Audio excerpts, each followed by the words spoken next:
소희가 회의실에 들어서는 순간 공기가 멈춘 듯했다. 모두가 무언가 달라졌다는 것을 느낄 수 있었다. 어른들 사이에 서 있는 10살짜리 소녀의 눈빛은 반짝였지만 결의에 차 있었다. 준혁은 놀라움과 경계심이 섞인 눈초리로 그녀를 바라보았다. 그렇게 어린 소녀가 어떻게 그렇게 복잡한 숫자들을 이해할 수 있을까? 그룹의 법무팀과 재무팀 전체가 수없이 검토했던 것들 말이다. 하지만 묘한 느낌, 거의 직감 같은 것이 준혁을 그녀를 외면할 수 없게 만들었다. 이준혁 회장님, 그녀는 단호하지만 분명한 목소리로 말했다. 이 계약서에는 심각한 결함이 있습니다. 서명하면 회사에 큰 손실이 발생할 것입니다. 준혁은 말을 잃었다. 회의실에 있던 모두가 놀라 경멸하는 듯한 미소를 지으며 의심스러운 눈빛을 보였지만 그녀는 흔들림 없이 그 자리에 서 있었다. 소녀는 단순히 말하는 것이 아니라 숫자를 제시했다. 2,800억 원. 준혁은 어린아이가 어떻게 감히 그렇게 무서운 숫자를 말할 수 있는지 이해할 수 없어 그녀를 빤히 쳐다보았다. 회사 전체를 뒤흔들 만한 숫자였다. 하지만 그 이상한 느낌은 몰라움에 그치지 않고 설명할 수 없는 불안감으로 퍼져나갔다. 준혁은 계약서 페이지를 넘기기 시작했다. 숫자가 하나씩 쌓이고 눈이 커졌다. 그 순간 그의 심장은 그 어느 때보다 빠르게 뛰었다. 옳다고 생각했던 모든 세부 사항, 믿었던 모든 숫자, 모든 것이 갑자기 의심스러워졌다. 작은 소희는 망설임 없이 계약서의 모든 페이지를 가리켰다. 모든 세부 사항, 모든 불일치. 2,800억 원. 너무나 큰 금액이라 준혁은 가슴이 쿵쾅거리는 것 같았다. 모든 것이 어린 소녀에게 옳았다. 틀린 금액, 터무니없는 지출, 겉보기에 무해해 보이는 조건들이 회사에 큰 손실을 초래할 수도 있었다. 준혁은 정신이 아찔해지며 자리에 앉았다. 그의 일부는 어린 소녀일 뿐이라 정확할 리가 없어 라고 말하며 무시하고 싶었다. 하지만 다른 한편 그가 항상 자랑스러워했던 차갑고 이성적인 면은 진실 쪽으로 기울기 시작했다. 그는 모든 줄, 모든 숫자, 모든 세미콜론을 확인했고 그리고 맞았다. 소희의 말이 맞았다. 모든 사소한 세부사항, 겉보기에 해롭지 않아 보이는 모든 실수가 모여 계획을 망칠 만큼 전략적 프로젝트를 재정적 재앙으로 만들 만큼 큰 실수를 만들어냈다. 두려움, 놀라움, 감탄이 뒤섞인 감정이었다. 준혁은 더 이상 의심의 눈길로 그녀를 바라보지 않았다. 그녀는 방금 가장 성숙하고 경험 많은 사람조차 놓칠 수 있는 재앙으로부터 회사 전체를 구해냈다. 준혁은 무언가가 그의 영혼을 흔드는 것을 느꼈다. 그의 나이도 지위도 아닌 어린아이의 용기와 순수한 지성에 대한 감탄이었다. 하지만 소희는 실수를 지적하는데 그치지 않았다. 해결책도 제시했다.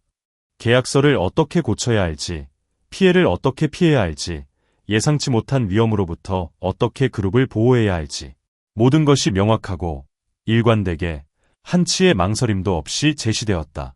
준혁은 경악했다.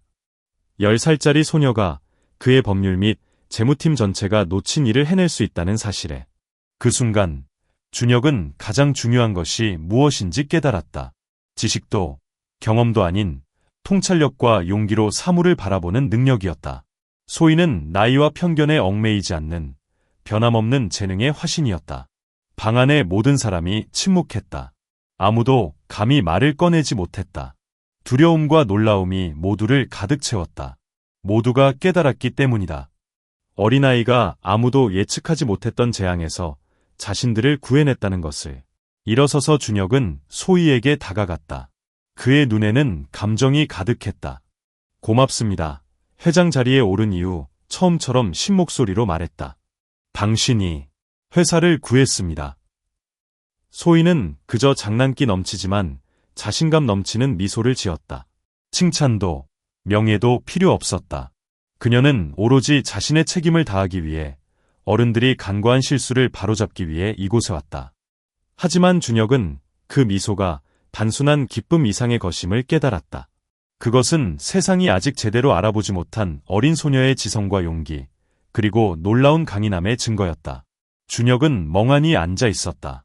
그의 모든 계획, 모든 계산, 그리고 이전의 모든 자신감이 갑자기 뒤집혔다. 그는 마음속 깊은 곳에서 무언가가 변하는 것을 느꼈다.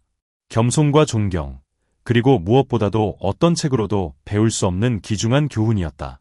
그는 진실은 때때로 가장 예상치 못한 곳에서 찾아오고 지혜는 나이를 가리지 않는다는 것을 깨달았다. 준혁은 어린 소희를 보며 한 줄기 빛을 보았다. 회사를 구할 뿐만 아니라 세상을 보는 방식까지 바꿔놓을 재능이었다. 그는 소희의 눈에서 믿음과 결단력, 그리고 무엇보다도 성숙한 마음에서만 존재한다고 오랫동안 생각했던 에너지를 보았다. 나이와 권력의 장벽에 굴복하지 않는 용기에 대한 교훈이었다. 준혁은 이 순간이 결코 사라지지 않을 것임을 알고 있었다. 두려움과 감탄이 뒤섞인 감정은 그의 마음속에 영원히 새겨질 것이다. 그는 때때로 기적은 힘이나 경험 때문이 아니라 순수한 마음의 용기와 통찰력 때문에 일어난다는 것을 깨달았다. 계약은 성사되었고 2,800억 원이라는 금액은 조정되었으며 상한그룹은 재정적 파탄을 면했다. 하지만 더 소중한 것은 준혁이 지성과 용기를 갖춘 10살짜리 아이가 상상도 할 수 없는 일을 해낼 수 있다는 것을 깨달았다는 것이다. 그는 가슴이 벅차오르는 감동으로 소희를 바라보며 이 세상은 놀라움으로 가득 차 있고 아직 드러나지 않은 재능들이 많으며 때로는 가장 작은 사람들이 세상을 바꿀 힘을 가지고 있다는 것을 깨달았다. 그 순간 준혁은 이상한 연결고리를 느꼈다. 어른들의 지혜와 아이들의 용기, 경험과 직관, 의심과 믿음 사이의 연결고리였다. 그는 진실과 정의가 항상 권력이나 나이에서 오는 것이 아니라 때로는 세상이 아직 진정한 가치를 인정하지 않는 사람들에게서 온다는 것을 깨달았다. 준혁은 일어서서 소희에게 절을 했는데 이는 그의 인생에서 처음 있는 일이었다. 그것은 고마움의 표시였지만 그 이상이었다. 그것은 감탄과 인정, 진정한 힘은 나이가 아니라 용기와 지혜에 있다는 것을 인정하는 것이었다. 그리고 그 순간부터 지혜와 용기, 그리고 무한한 재능의 이야기가 시작되었다. 10살 소녀 소희는 계약을 구했을 뿐만 아니라 새로운 문을 열었다. 무한한 가능성의 문, 세상이 가끔 간과하는 경이로움의 문, 그리고 어린 영혼들의 독창성과 용기에 대한 믿음의 문이었다. 소희가 준혁 앞에 스프레드 시트를 내려놓는 순간 방 안의 모든 것이 이상하게 조용해지는 듯했다. 스프레드 시트는 단순한 숫자가 아니었다. 논리의 세계, 비범한 사람만이 인지할 수 있는 복잡한 네트워크였다. 준혁은 그 모습을 뚫어져라 쳐다보았다. 소희가 지적하는 모든 숫자, 모든 계산, 모든 오류, 모든 것이 완벽했고 마지막 센트까지 정확했다. 준혁의 마음속에는 놀라움과 불신이 뒤섞였다. 어떻게 10살짜리 아이가 경험과 지식을 갖춘 전문가들로 구성된 팀이 간과한 오류를 정리하고 분석하고 발견할 수 있을까? 어떻게 어린아이가 복소수를 그렇게 놀라운 기발함으로 다룰 수 있을까? 소희는 준혁을 바라보았다. 그녀의 눈은 자연스럽게 빛났지만 거만하지는 않았다. 저는 수학을 좋아해요. 소녀가 설명하기 시작했다. 숫자가 제게 말을 걸기 때문이죠. 숫자는 단순한 숫자가 아니에요. 숫자는 고유한 리듬과 논리를 가지고 있고 귀 기울이면 숫자가 전하는 메시지를 이해할 수 있어요. 그녀의 목소리는 맑지만 단호했다. 마치 단어 하나하나에 보이지 않는 힘이 담겨 준혁이 눈을 뗄 수 없게 만드는 듯했다. 준혁은 심장이 이상하게 빨리 뛰는 것을 느꼈다. 두려움이나 혼란 때문이 아니었다. 감탄과 약간의 어지러움이 뒤섞인 감정이었다. 그는 자신 앞에 평범한 아이가 아니라 숨겨진 천재, 세상이 아직 알아채지 못한 예리한 두뇌, 어른들이 세상을 보는 방식을 바꿀 수 있는 특별한 재능이 있다는 것을 깨달았다.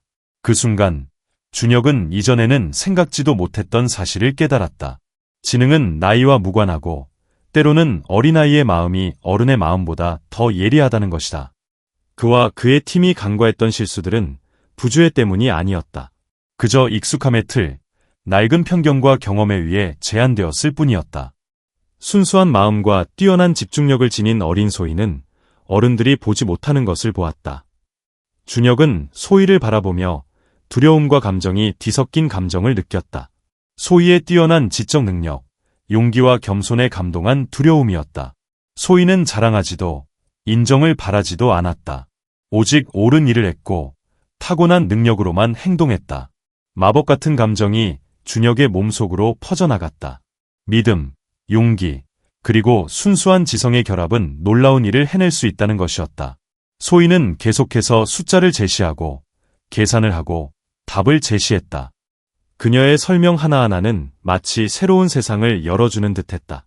논리와 직관이 어우러지고 지혜가 나이와 경험의 제약을 받지 않는 곳이었다. 준혁은 말없이 앉아 모든 세부 사항에 눈을 고정한 채 경이로움에 두근거렸다. 그는 평범한 이해를 훨씬 뛰어넘는 무언가를 목격하는 듯했다. 작지만 강력한 지성, 예민하고 용감한 영혼, 그리고 어른들조차 겸손하게 느끼는 그 능력. 방 안의 분위기는 형언할 수 없는 감정으로 가득 찼다. 놀라움과 감탄, 그리고 이 세상에는 아직 볼 수 있는 경이로움이 많이 남아있다는 깊은 확신. 준혁은 소희가 오늘 계약을 구했을 뿐만 아니라 심오한 교훈을 열어주고 있음을 분명히 느낄 수 있었다. 진정한 재능은 나이가 아니라 지성, 인내, 그리고 자신만의 방식으로 세상의 소리를 듣는 능력에 있다는 것이다. 준혁은 고개를 숙이며 다시 한번 형식적인 감사의 말을 건넸다. 당신은 회사를 구했을 뿐만 아니라 제 눈을, 우리 모두의 눈을 뜨게 해주었습니다. 그 감정은 말로 표현할 수 없었다. 마치 그의 마음속에서 타오르는 불꽃 같았고, 지혜, 용기, 그리고 겸손에 대한 교훈이었다. 소희는 그저 미소 지었다. 그녀의 눈은 반짝였지만 차분했다. 그녀는 자신의 능력을 발견하고 증명해 나가는 여정이 이제 막 시작되었음을 알고 있었다. 그리고 자신의 경험과 능력에 자신감을 가졌던 준혁은 이제 중요한 것을 깨달았다. 어른이 항상 옳은 것은 아니며 경험만이 유일한 기준은 아니라는 것을. 때로는 아이들의 총명함과 용기가 세상을 바꿀 수 있습니다. 스프레드시트의 모든 숫자, 소희가 제시한 모든 세부 사항은 그녀의 놀라운 지능을 보여주는 살아있는 증거가 되었습니다. 준혁은 감정에 휩싸여 앉아 마치 인도하는 빛을 보는 듯 그녀를 바라보았습니다.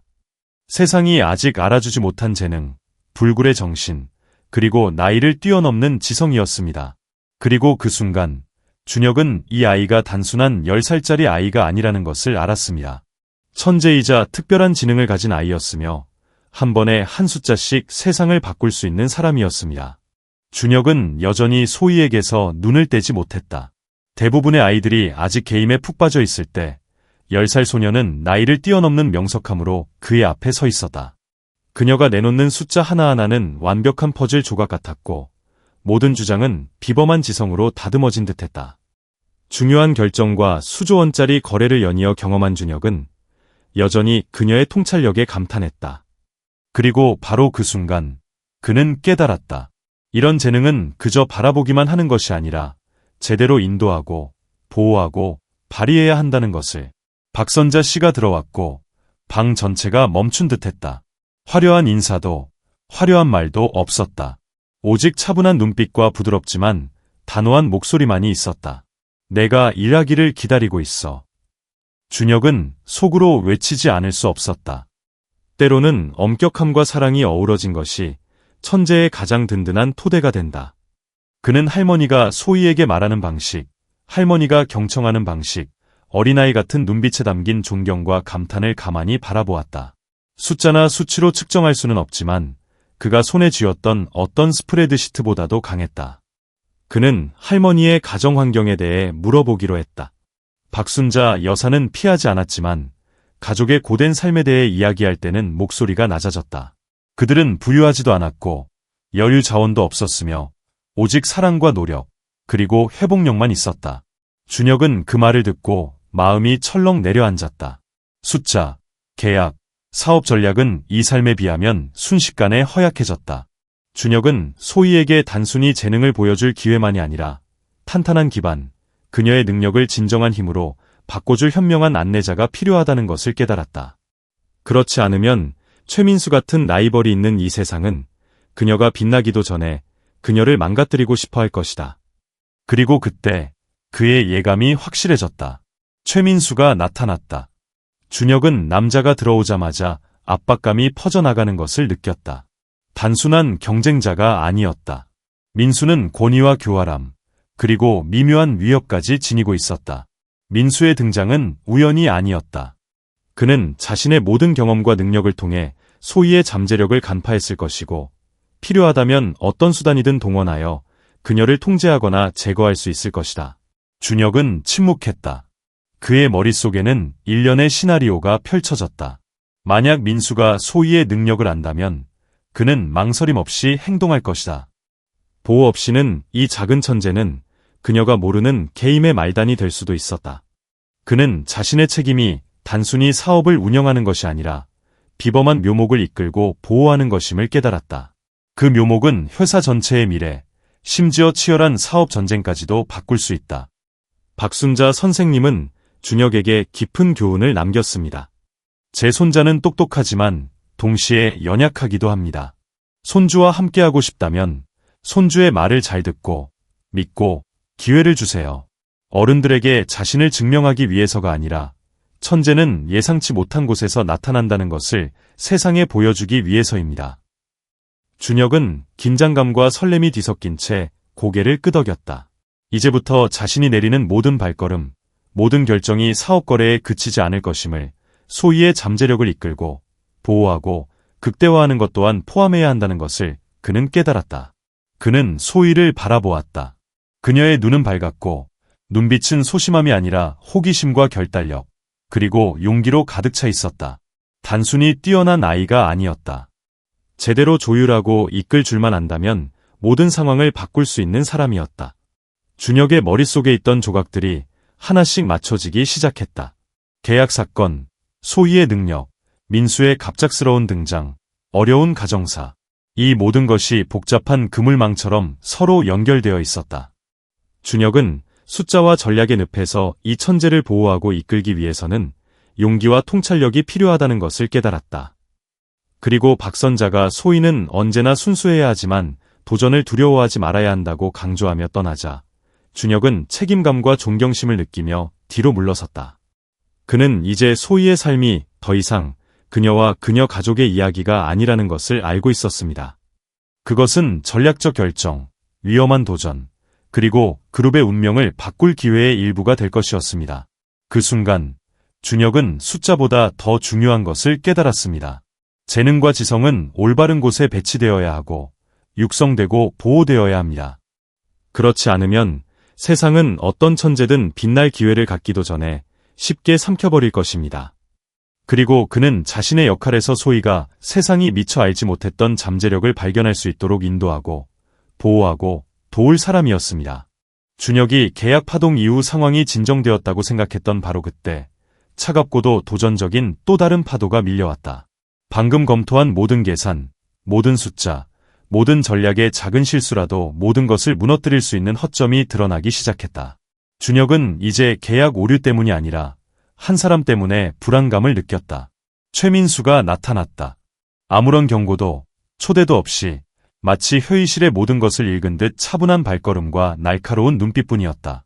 준혁은 즉시 특이한 점을 깨달았다.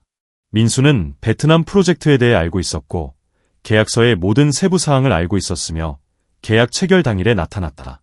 평범해 보였지만 이제는 위험으로 가득 찬 날이었다. 단순한 우연이 아니었다. 준혁은 민수의 행동에서 마치 누군가가 기다리고 관찰하며 언제든 공격할 준비를 하고 있는 것처럼 정교한 계산을 감지했다. 준혁은 가만히 앉아 민수의 말 한마디 한마디에 귀를 기울였지만 속으로는 경계태세를 갖추고 있었다. 왜곡된 숫자, 민수의 갑작스러운 등장, 계약서를 소름 돋을 정도로 섬세하게 훑어보는 눈빛까지 모든 것이 생생하게 기억났다. 준혁은 속으로 이게 평범한 협력 계약이 아니라고 한 걸음 한 걸음 신중하게 풀어나가야 할 도전이자 권력 게임이라고 생각했다. 민수는 협력을 제안했다. 하지만 그의 말투는 평범한 초대와는 달랐다. 그의 어조에는 어딘가 이상했다. 친절하고 캐묻는 듯하면서도 숨겨진 의미가 가득했다. 준혁은 분명히 느꼈다. 이건 정교한 함정, 당장 드러나지는 않지만 부주의하면 함정에 빠질 함정이었다. 준혁은 분석하기 시작했다. 민수는 왜 베트남 프로젝트에 대해 알고 있었을까? 계약 체결 당일에 왜 나타났을까? 감사 부서조차 놓친 결함을 왜 알고 있었을까? 일부는 경악의 비명을 질렀지만 다른 일부는 인정했다. 민수는 강력한 상대였다. 총명하면서도 냉혹한 인물이었고 모든 수를 계산적으로 짰다. 그때 준혁은 소희를 떠올렸다. 10살짜리 어린아이였던 그녀는 회사를 수천억 원대의 손실에서 구해냈고 뛰어난 수학적 능력과 놀라울 정도로 날카로운 직관을 보여주었다. 준혁은 민수의 정교한 계산 속에서 소희가 자신의 가장 강력한 카드가 될 수 있다는 것을 깨달았다. 소희가 민수의 재치에 맞서 싸울 의지가 있어서가 아니라 소희의 직관과 이상 감지 능력이 그만큼 특별했기 때문이다. 준혁은 소희를 다른 각도에서 바라보기 시작했다. 더 이상 테이블 옆에 서 있는 어린아이가 아니라 어른들은 거의 알아차리지 못하는 일탈, 허점, 그리고 미지의 것을 감지하는 능력을 가진 존재였다. 그녀의 눈빛, 계약서를 훑어보며 찡그린 표정, 그리고 교묘한 질문에 대답하는 모습, 이 모든 것이 준혁에게 중요한 사실을 깨닫게 했다. 민수가 교묘하고 위험하다면 그가 숨기고 있는 위험을 이해할 수 있는 사람은 소희뿐이라는 사실을. 준혁의 생각은 쉴 새 없이 쿵쾅거렸고 심장은 평소보다 빠르게 뛰었지만 두려움 때문은 아니었다. 이는 리더의 감정이었다. 수많은 치열한 사업 경쟁을 목격했지만 이제 완전히 새로운 도전에 직면했다. 회사를 지키고 젊은 천재를 보호하고 민수의 진짜 계획을 가늠해야 하는 것이다. 준혁은 정신적 압박감이 자신을 짓누르는 것을 느꼈다. 단순한 회사나 계약이 아니라 하나의 심리게임, 모든 잘못된 움직임이 손실, 실패, 혹은 패배로 이어질 수 있는 전쟁이었다. 민수가 적절한 시기에 나타나 교묘한 협력 제안을 하는 것은 일종의 경고였다. 끝이 아니라 시작일 뿐이었다. 그 순간 준혁은 소희를 바라보았다. 소희는 침착했지만 그는 놀라운 통찰력이 솟아오르는 것을 느꼈다. 숫자, 계약서의 미묘한 세부사항, 노련한 전문가조차 간과하는 미지의 영역까지 모두 준혁은 간파할 수 있었고 어쩌면 민수에게서 무언가를 감지했을지도 몰랐다. 준혁은 생각했다. 이건 단순한 사업 전쟁이 아니라 지적인 전쟁, 정신적인 전쟁이었다. 그는 민수를 상대하려면 회사의 힘, 숫자나 계약에만 의존할 수 없다는 것을 깨달았다. 통찰력, 직관, 그리고 남다른 지성이 필요했다. 바로 소희가 가진 지성이었다. 그런 결심으로 준혁은 한 가지 결심을 굳혔다. 민수가 게임을 좌지우지하게 두지 않기로. 회사가 소희 덕분에 다행히 피해낸 허점을 그 누구도 이용하지 못하게 하기로. 그리고 무엇보다도 그는 소희의 특별한 재능을 제대로 활용할 수 있다면 민수를 극복할 수 있을 뿐만 아니라 이 도전을 회사와 소희를 새로운 차원으로 끌어올릴 전환점으로 만들 기회를 얻을 수 있다는 것을 깨달았습니다. 준혁의 가슴에 강렬한 예감이 솟아올랐습니다. 지성, 직관, 그리고 용기의 조합이 상황을 완전히 바꿀 수 있는 결정적인 순간이었습니다. 민수는 위험할 수 있지만 뛰어난 수학적 능력과 날카로운 직관을 가진 10살 소녀 소희는 회사를 지킬 뿐만 아니라 세상이 본 적 없는 잠재력을 끌어낼 열쇠입니다. 그리고 민수가 아무 일도 없었던 듯 차분하게 방을 나가자 준혁은 소희를 돌아봅니다. 한 가지는 분명합니다. 권력, 돈, 그리고 음모가 뒤섞인 세상에서 아이의 뛰어난 지성과 직관은 때로는 어떤 전략보다 강력하다는 것입니다. 준혁은 긴장과 설렘이 뒤섞인 미소를 지었습니다. 그는 이제부터 모든 움직임, 모든 전략, 모든 결정을 상대뿐 아니라 눈앞에 서 있는 10살짜리 천재 소년의 계산에 따라야 한다는 것을 알고 있다. 그리고 그와 소희, 그리고 민수 사이의 지적 싸움이 그가 참여했던 어떤 사업 거래보다 더 치열할 것이라는 것도 알고 있다. 준혁은 말없이 앉아 심장이 터질 듯 쿵쾅거렸다. 소희의 눈빛, 사고방식, 뛰어난 지능까지 모든 것이 자신을 믿기 어렵게 만들었다. 심호흡을 하며 침착함을 유지하려 했었지만 혼란스러움은 어쩔 수 없었다. 꼬마야, 소희야, 오늘 뭐 했는지 알아? 준혁이 낮지만 감정이 담긴 목소리로 물었다. 소희는 그를 바라보며 밝지만 태평한 눈빛을 보냈다. 준혁 삼촌, 저는 제가 옳다고 생각하는 일만 해요. 숫자가 틀리면 고치겠어요. 숫자가 제게 말을 건다니까요. 준혁은 얼굴을 찌푸렸다. 그 말에 한때 깊이 사랑했던 지연이 떠올랐다.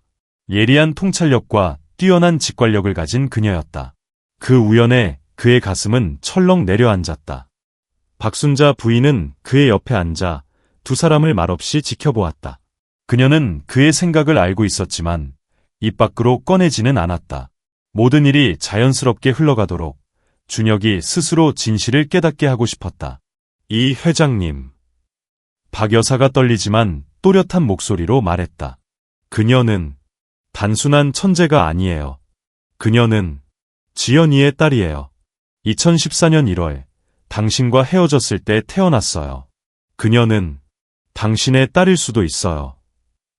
박 여사의 말은 준혁의 가슴을 강타하는 듯했다. 그는 말을 잃고 말을 할 수 없었다.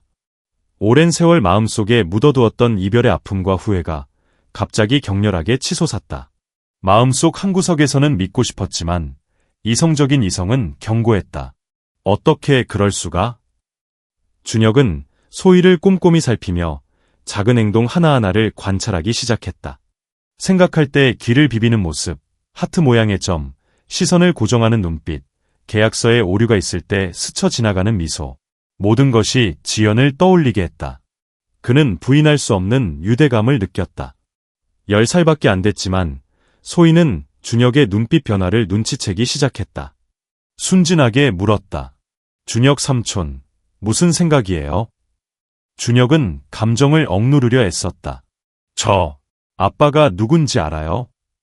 소희는 고개를 갸웃거리며 호기심 어린 눈빛을 보냈다. 아빠, 저는 아빠를 전혀 몰랐어요. 하지만 아빠는 엄마 인생에서 정말 중요한 사람처럼 보여요. 준혁은 망설였다. 소희의 말 한마디 한마디가 마치 퍼즐 조각처럼 그가 찾아낸 단서들을 더해 주었다. 그의 머릿속은 빠르게 움직이기 시작했고 시간이 우연의 일치일 뿐만 아니라 소희의 성격, 지능, 습관이 지연과 놀라울 정도로 비슷하다는 것을 차근차근 깨달았다. 하지만 최민수가 있었다. 베트남 프로젝트와 소희의 일거수일투족을 몰래 쫓는 사람이었다. 준혁은 감정을 너무 드러내면 민수가 그를 이용할 거라는 걸 알고 있었다. 이제 모든 행동을 신중하게 고려해야 했다. 소희를 보호하고 민수를 상대하고 부녀 관계의 진실을 밝혀내는 것까지. 준혁은 박 여사에게 조용히 물었다. 얼마나 오랫동안 알고 계셨나요? 박 여사는 한숨을 쉬었다.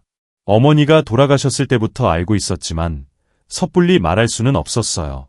당신이 그녀의 아버지가 될 자격이 있다는 것을 증명해주고 그녀가 진실을 이해할 만큼 성장하도록 돕고 싶었어요. 이제 그녀가 당신을 필요로 할 때가 되었다고 생각해요. 그는 고개를 숙였다. 마음속에는 갈등이 가득했다. 오랜 세월 동안 그룹과 중요한 사업 결정으로 바빴지만 이런 감정을 직접 마주해 본 적은 없었다. 준혁은 다음 단계가 모든 것을 결정할 것이라는 것을 알고 있었다. 소희와의 관계, 그룹의 운명, 그리고 민수의 음모를 막을 수 있는 능력까지. 하지만 준혁에게는 돌아갈 길이 없었다. 그는 마주해야 했고 행동해야 했다. 그는 결의에 찬 눈으로 소희를 바라보았다. 왜야, 나 모든 걸 알고 싶어. 그리고 가장 고통스러운 과거를 마주해야 할지라도 항상 너를 지켜줄 거야. 소희는 침묵했지만 그녀의 눈에는 호기심과 희망의 빛이 함께 담겨 있었다. 그녀는 생부를 알지도 절대적인 안정감을 느껴본 적도 없었다. 하지만 지금 준혁의 존재는 전환점이었다. 잃어버린 가족을 다시 이어줄 기회였다. 한편 준혁은 민수가 그 기회를 놓치지 않을 거라는 것을 알고 있었다. 적은 단지 그 집단을 노리는 것이 아니라 소희의 놀라운 잠재력을 알아차리고 있었다. 그리고 그 잠재력을 이용해 아버지와 딸 모두를 조종할 수도 있었다. 이는 그의 마음을 무겁게 했지만 동시에 결의를 다지게 했다. 누구도 자신의 딸을 해치지 못하게 하겠다는 것이다. 준혁은 소희에게 돌아서며 낮고 단호한 목소리로 말했다. 아버지가 어머니를 그렇게 사랑했다고 생각하니? 소희는 가볍게 고개를 끄덕였다. 그녀의 눈은 진심과 순수함이 가득했다. 저는 믿고 싶어요. 준혁 삼촌. 저는 아버지를 알고 싶어요. 어머니를 이해하고 싶어요. 제가 어디에서 왔는지 알고 싶어요. 준혁의 마음속에 강렬한 감정이 퍼져나갔다. 그는 이 작은 천재가 과거가 준 선물일 뿐만 아니라 희망이자 자신의 실수를 바로잡을 기회이며 그 어느 때보다 더 강하게 일어설 수 있는 이유임을 깨달았다. 그리고 무엇보다도 그는 이제부터의 모든 발걸음이 단순한 사업 전략이 아니라 딸과 소통하고 그녀를 보호하고 과거와 현재의 어둠에 맞서기 위한 마음의 여정이 될 것임을 깨달았다. 그는 혼잣말을 했다. 소희야, 아무리 힘들어도 민수가 무슨 계략을 꾸며도 나는 너를 떠나지 않을 거야. 너와 함께 모든 것을 헤쳐나갈 거야. 더 이상 비밀도 고통도 없도록, 그리고 내가 마땅히 누려야 할 진실 안에서 살아갈 수 있도록. 그리고 그 순간 준혁은 자신의 삶이 영원히 바뀌었다는 것을 깨달았다. 그는 더 이상 상한그룹 회장이 아니라 천재의 아버지였다. 데이터뿐 아니라 딸의 마음, 운명, 그리고 자신의 운명을 둘러싼 시련 속에서 딸을 보호하고 이끌어야 하는 아버지였다. 준혁은 자신의 의심이 더 이상 의심이 아니라는 것을 깨달았습니다. 그것은 날카로운 예감, 이성으로는 설명할 수 없는 불안한 감정이었습니다. 그가 최민수를 추궁하기 시작하자마자 상대의 배후에 숨겨진 권력이 드러났습니다. 몇 시간 만에 베트남 계약에 대한 허위 정보가 유포되었고 주요 신문들은 상한그룹이 수천억 원의 손실을 입었다는 사실을 보도하기 시작했습니다.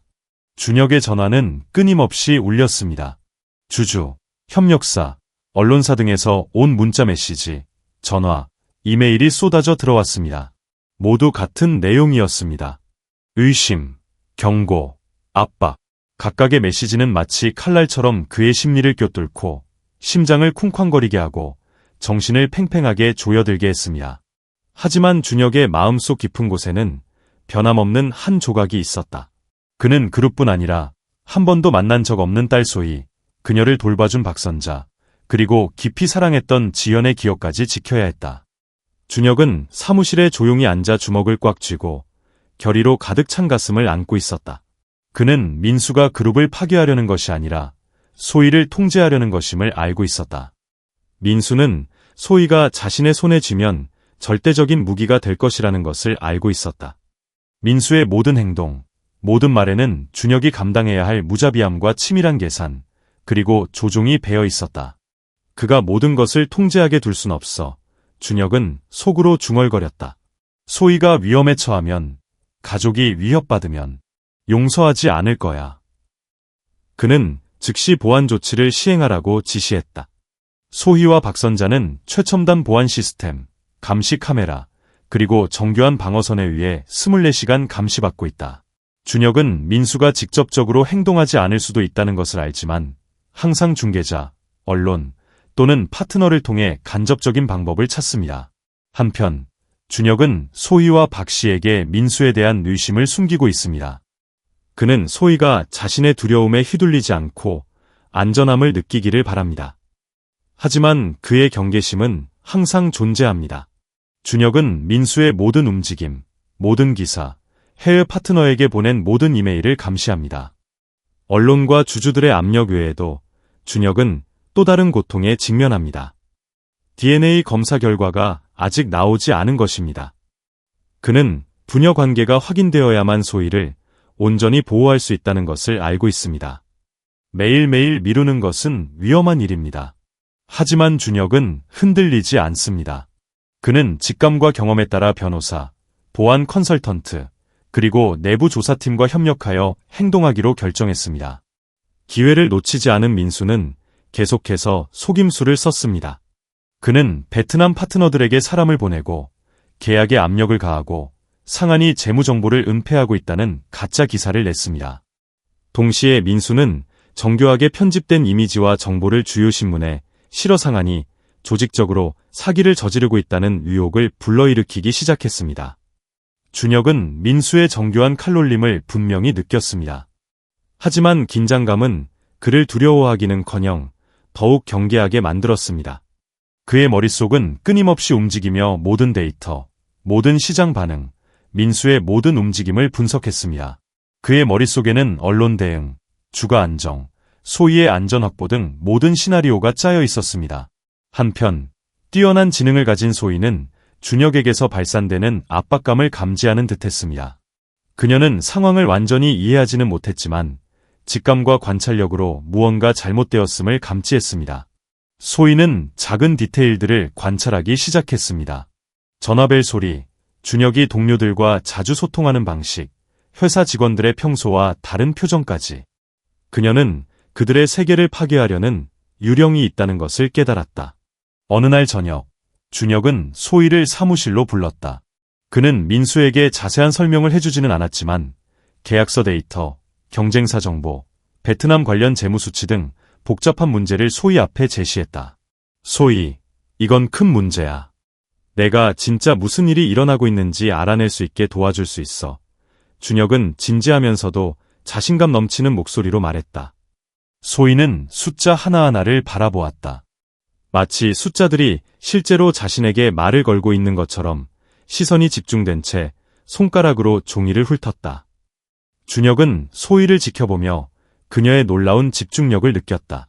전문가들조차 감탄하는 분석력이었다. 소희가 일하는 동안 준혁은 가까운 동료들을 불러 전략을 논의했다.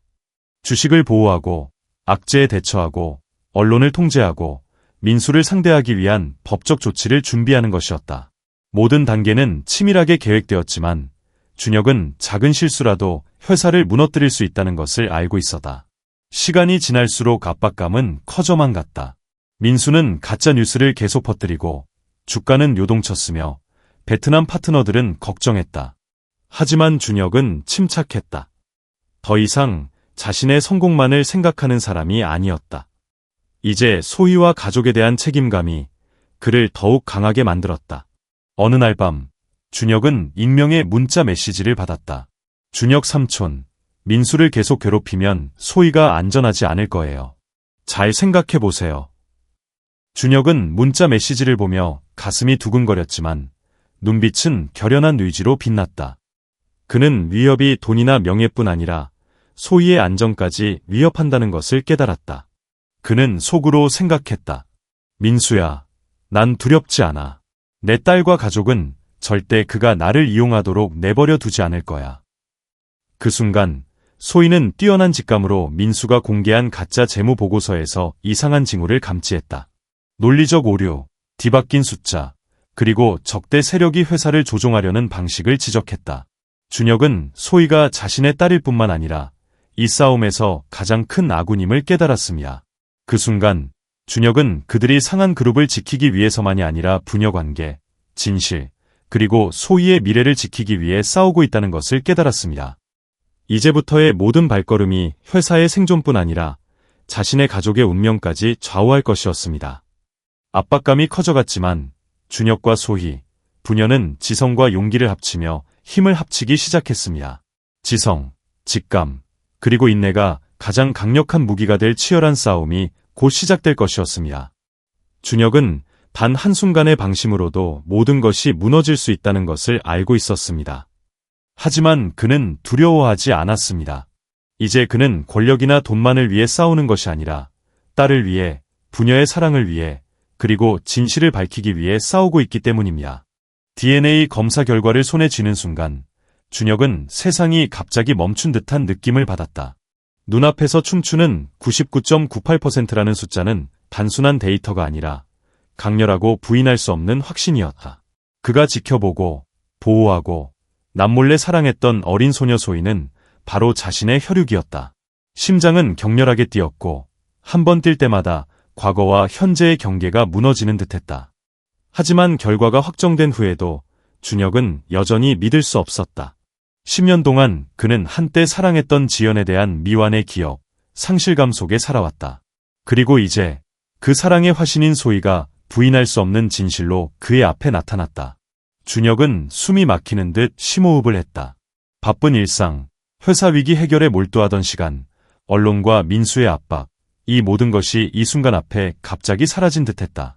모든 경력, 모든 명예, 모든 계산이 딸이라는 두 단어 앞에 무의미해지는 순간이었다. 그의 머릿속에는 온갖 생각이 소용돌이쳤다. 지난 10년 동안 나는 얼마나 많은 소중한 것들을 놓쳤을까? 얼마나 많은 날들을 외로움과 함께 견뎌내야 했을까? 내가 함께할 수 있었던 고난을 견뎌내야 했을까? 얼마나 많은 추억과 순간들이 내가 모르는 사이에 흘러갔을까? 첫 눈물이 그의 손등에 떨어지더니 이내 주체할 수 없이 흘러내렸다. 준혁은 딸과 함께할 소중한 시간을 놓친 아버지의 아픔을 느꼈다. 하지만 동시에 그의 마음속에는 새로운 힘이 솟아올랐다. 결단력, 분여애, 그리고 보상심의 힘이었다. 더 이상 지체할 수 없다는 것을 알았다. 준혁은 곧바로 병원으로 가기 위한 모든 준비를 마쳤다. 소희를 보기 위해서만이 아니라 지연을 다시 보기 위해서였다. 그 마음을 결코 잊지 못했던 그 여자. 지난 10년 동안 그녀의 기억은 그의 마음속에 늘 함께했고, 때로는 잠을 설치게 하고, 때로는 혀의 사이에 몽상에 잠기게 했다. 그리고 지금 모든 것이 이 순간에 집중되었다. 옛 연인을 만나고 미처 알지 못했던 딸을 알아본 순간. 병원으로 가는 길, 준혁은 가슴속에서 터져나오는 감정뿐 아니라 회사 상황까지 감당해야 했다. 민수는 기회를 놓치지 않고 공격했지만 이제 준혁은 딸과 가까워졌다는 느낌 앞에서 바깥의 모든 압박감이 사라지는 것을 느꼈다. 한 걸음 한 걸음마다 결의와 에너지가 넘쳤다. 더 이상 주저하지도 두려워하지도 않는 아버지였다. 준혁은 병원에 도착하여 박순자와 함께 앉아있는 소희의 병실로 들어갔다. 어린 소녀는 처음으로 그를 바라보았다. 더 이상 수줍어하지 않고 호기심과 신뢰로 가득 차 있었다. 준혁은 몸을 숙여 그녀의 눈을 똑바로 바라보며 소리쳤다. 너는 내 딸이야. 그의 목소리는 떨리고 목이 메었지만 힘이 넘쳤다. 소희는 눈을 점점 크게 뜨며 그를 바라보았다. 직감적으로 느꼈던 진실을 깨달았다. 눈앞에 있는 남자가 바로 아버지였다.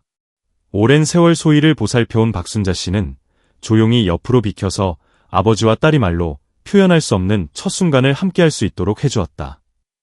준혁은 소희 옆에 앉아 그녀의 작은 손을 잡고 심장 박동과 숨결 하나하나를 마치 자신과 똑같이 느꼈다. 첫 순간은 말이 필요 없었다. 영혼과 피가 어우러지는 순간이었다.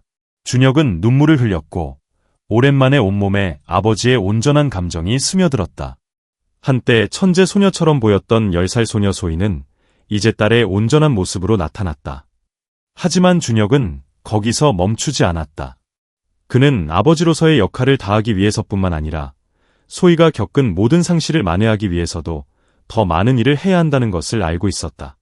그는 소희에게 자신이 겪은 일들, 내린 결정들, 실수들, 그리고 무엇보다도 소희의 존재를 알기 전부터 그녀에게 품었던 감정들에 대해 이야기하기 시작했다.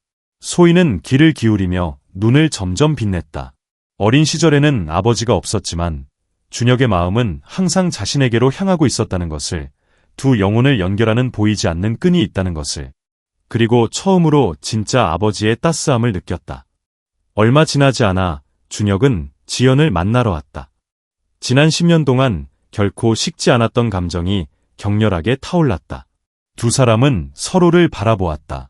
시간이 과거를 지울 수는 없지만 서로에 대한 깊은 감정을 앗아갈 수도 없다는 것을.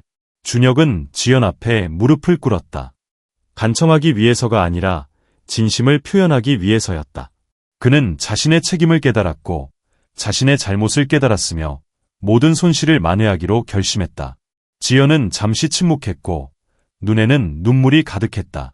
준혁의 눈에서 진심 어린 애정이 느껴졌고 무엇보다도 그가 옛 사랑뿐 아니라 딸 소희를 위해 왔다는 것을 느꼈다. 그 순간 준혁, 지연, 소희 세 사람 모두 깊은 숨을 들이쉬며 친밀감이 솟아오르는 것을 느꼈다. 모든 오해, 모든 고통, 모든 시간 속거리가 갑자기 작아졌다. 오직 진실만이 남았다. 그들은 혈연과 영혼, 그리고 마음으로 하나로 뭉친 가족이었다. 준혁의 마음속에는 여전히 민수의 모습이 떠올랐다. 마치 저 바깥에 있는 위협처럼 새롭게 찾은 평화를 여전히 파괴하려 드는 듯했다. 하지만 이번에는 더 이상 혼자가 아니었다. 그에게는 소희, 작은 천재이자 그의 딸, 한때 그의 사랑이었던 지연이 있었다. 그리고 무엇보다도 그는 흔들리지 않는 믿음을 가지고 있었다. 부녀의 사랑, 진실, 그리고 사랑이 언제나 가장 강력한 힘이라는 것을 그는 스스로에게 말했다. 민수는 어떤 식으로든 공격하고 가짜 뉴스를 퍼뜨리고 시장을 조작할 수 있지만 이 가족을 무너뜨릴 수는 없을 것이다. 불가능하다고. 그리고 그 순간 준혁은 앞으로 어떤 싸움, 어떤 압박, 어떤 위험도 마주할 수 있다는 것을 깨달았습니다. 딸과 지연, 그리고 진실과 함께라면 말입니다. 부녀 관계는 이제 단순한 말이 아니라 만연한 힘, 어떤 어려움에도 맞설 준비가 된 에너지가 되었습니다. 준혁은 소희를 바라보며 그녀의 손을 꽉 잡고 조용히 약속했습니다. 다시는 내가 고통받도록 내버려 두지 않을 거야. 내 모든 것을 다해 온 마음과 지성, 그리고 명예를 다해 너를 지켜줄 거야.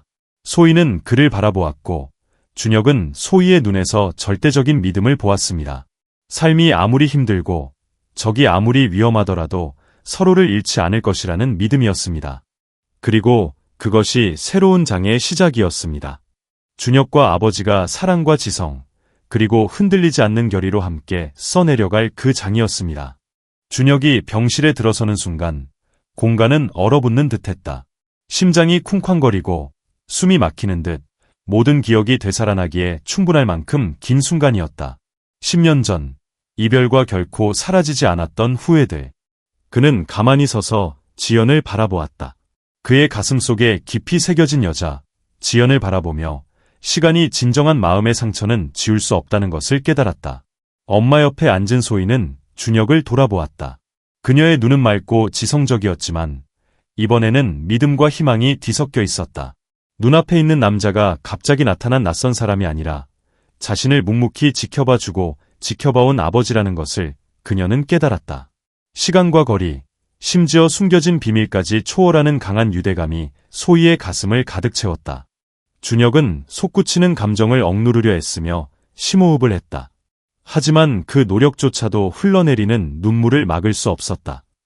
그는 한 걸음 더 다가와 고개를 살짝 숙인 후 떨리지만 진심 어린 목소리로 말했다.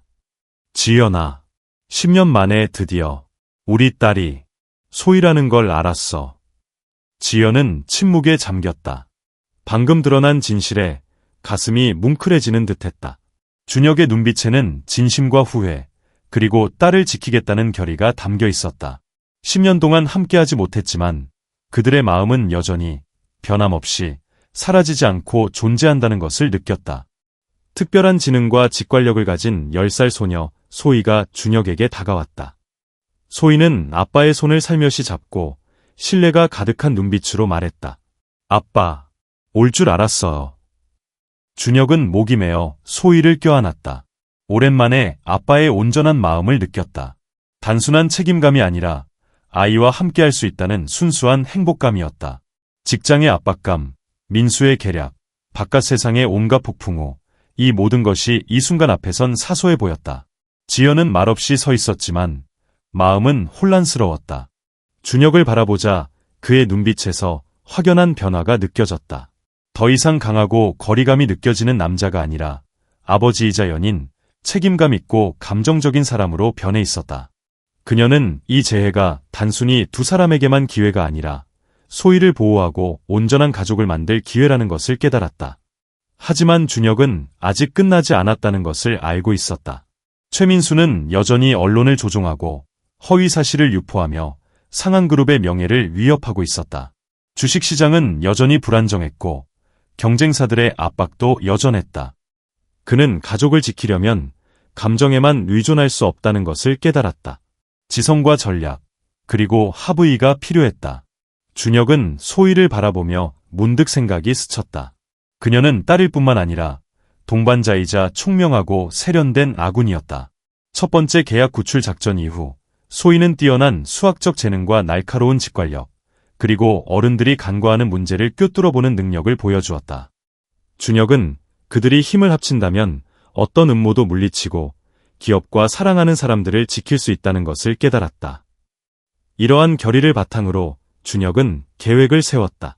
그는 민수를 상대하기 위한 법적, 언론적 조치는 물론 소희와 지연의 신변 안전 확보, 기업 정보 통제, 위기에 대처하기 위한 내부 동맹 구축까지 가족을 보호하기 위한 전략까지 세웠다. 이 모든 것을 준혁은 어떤 방해도 없이 완벽하게 집중하여 실행했다. 지연은 그녀 옆에 서 있는 준혁의 힘이 권력이나 돈뿐만 아니라 사랑과 책임감에도 있다는 것을 깨달았다. 인생에서 두 번째 기회라고 생각하며 과거를 바로잡고 딸을 지키며 함께 밝은 미래를 만들어갈 기회를 얻었다고 생각했다. 소희는 아직 어리지만 아버지가 중요한 싸움에 직면해 있다는 것을 알고 있었다. 소희는 두려움보다는 확신에 찬 눈빛으로 준혁을 바라보았다. 아버지와 함께 이 난관을 헤쳐나갈 수 있을 거라고.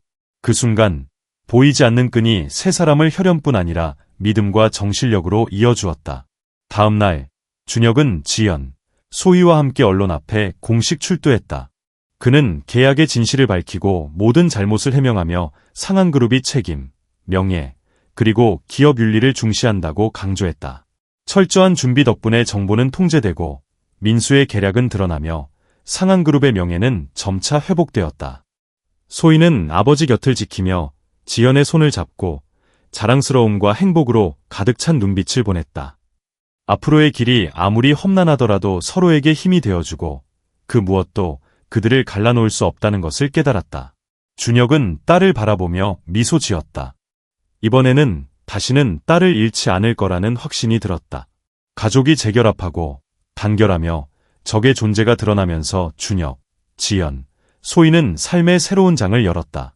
이는 가족의 새로운 시작일 뿐만 아니라 사랑, 진실, 그리고 지혜가 어떤 어려움도 극복하고 어떤 상실도 치유하며 완전한 행복을 만들어낼 수 있다는 증거이기도 했다. 준혁은 소희를 꽉 껴안고는 희망에 찬 눈으로 지연을 바라보았다. 우리는 함께 나아갈 거야. 더 이상 숨지 않고 후회하지 않아. 오늘부터 우리는 진정으로 온전히 한 가족이야. 지연은 고개를 끄덕였다. 눈물이 뺨을 타고 흘러내렸지만 그녀의 미소는 환했다. 어린 소녀 소희는 아빠 품에 안겨 미소 지었다. 지적이고 장난기 넘치면서도 믿음이 가득한 미소였다.